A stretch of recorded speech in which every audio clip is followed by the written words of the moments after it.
வாழ்க வளமுடன். பேராசி ஆனந்தி அன்பழகன், திருவண்ணாமலை. இன்றைக்கி சிந்தனையாக என்ன எடுத்துக்கலாம் அப்படின்னா, ஞானக்கலைஞர் தொகுப்புலேருந்து எண்ணத்தின் சிறப்பு அப்படின்னு சுவாமி என்ன கொடுத்துருக்காருன்றதை நம்ம இன்றைக்கி சிந்தனைக்கு எடுத்துக்கலாம். எண்ணம், சொல், செயல்கள் எல்லாம் ஒன்றுக்கொன்று இணைந்துள்ள தன்மையினை காணும் பொழுது எண்ணமே அனைத்துக்கும் மூலமாகும். இன்பம், துன்பம், விருப்பு, வெறுப்பு, உயர்வு, தாழ்வு எண்ணத்தின் நாடகமே. பிரபஞ்சத்தின் ரகசியங்கள் அனைத்துக்கும் இதே பெட்டி. எண்ணமே இல்லையெனில் எதுவும் இல்லை. எண்ணத்துக்கு அப்பாலும் ஒன்றும் இல்லை. சுவாமிஜி கொடுத்துருக்காரு. பொதுவாக பார்த்தீங்க அப்படின்னா ஒன்று சொல்லுவாங்க, அவரவர் எண்ணமே அவரவர் வாழ்க்கையின் சிற்பி அப்படின்வாங்க. ஏன் அப்படின்னா, நம்மளோட எண்ணம் தான் நம்மளோட வாழ்க்கையே. நம்மளுக்கு எண்ணங்கள் எப்படி வருதோ அதுக்கேற்ற மாதிரி தான் நம்மளோட வாழ்க்கை. ஆனால் நம்ம என்ன நினைக்கிறோம், மற்றவங்க எதோ சொல்கிறாங்க, மற்றவங்களுக்காக இருக்கிறோம் அப்படின்ற மாதிரி நினைக்கிறோம். நம்ம எண்ணம் சரியாக இருந்தால், சுவாமிஜி தான் சொல்கிறார், எண்ணம், சொல், செயல் மூணும் ஒரே நேர்கோட்டில் வச்சுக்கங்கன்னுவார். அப்போ எல்லாத்துக்கும் மூலம் எது? எண்ணம் தான். அப்போ எண்ணம், சொல், செயல் ஒன்றுக்கொன்று இணைந்துள்ள தன்மையினை காணும் பொழுது எவ்வளோ ஒரு உண்மைதான் அது. அப்போ எனக்குள்ளே இருக்கக்கூடிய விதை தான் எண்ணமாக, அது சொல்லாக வரும், அடுத்து செயலாக மலரப்போகிறது.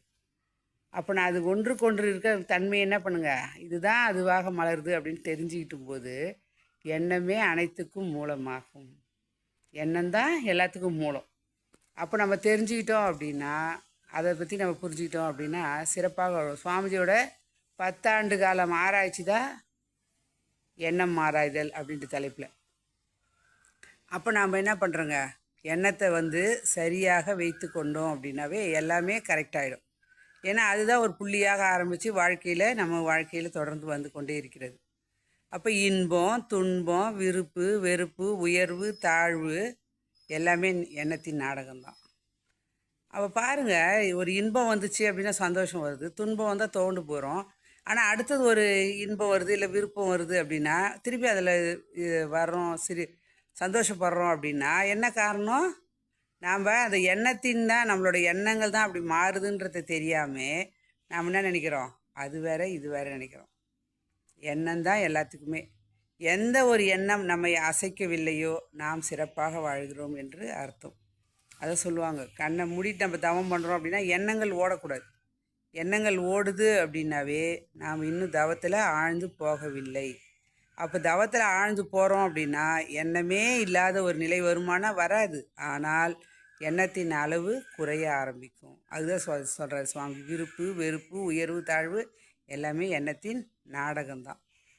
அப்போ பிரபஞ்சத்தின் ரகசியங்களுக்கு அனைத்துக்கும் இதே பெட்டி. எப்படி நமக்குள்ளே வருது?